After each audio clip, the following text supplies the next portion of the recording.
And so that's been our goal with Lisa all of her life, is to let her have fun however we can do it. So she's experienced a lot of things that aren't normal necessarily because we've thought outside the box, and it's been great. We've been fortunate every place we've lived that we've had doctors who kind of went along with us, and that's helped.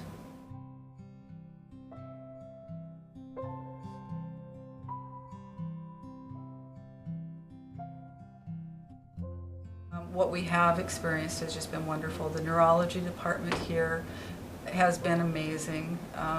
That's probably the department we've had the most dealings with, is neurology, because she's epileptic, and she saw them more often than any of the other departments, and they've been amazing.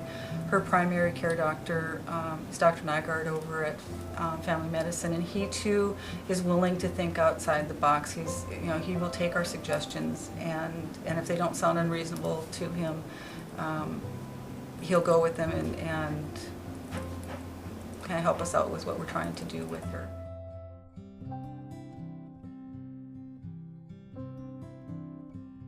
We were having a hard time finding a headrest that would hold her head in the position that we needed it to. And I just happened to have her chair in to have some adjustments made, and I was complaining again about the headrest, and Gary was still looking, and just in conversation, we do a lot of brainstorming.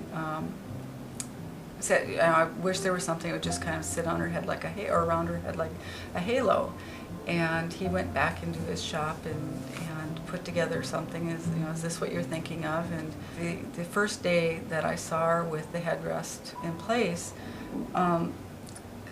she was sitting there, and I saw her actually swallow. And that doesn't sound like that big a deal, but in the past with her other headrests, her head was basically laying on her shoulder, and it's very difficult to swallow in that position.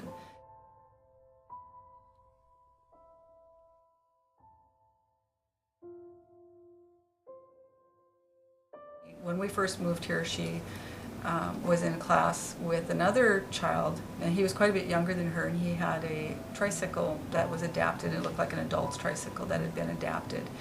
And again, the thinking outside the box, one of the aides in the class, Lisa, was always laughing at him on the bike, and she said, I wonder if Lisa could ride this. And so I talked to Gary and wondering if we could find a bike for her, and I was doing some research. He contacted me, said he found something or a company that had some that he thought might work. And that was, I believe, 6 years ago, and she rides it at least twice a week, about 400 feet. I mean, and for somebody who's quadriplegic, that's pretty good.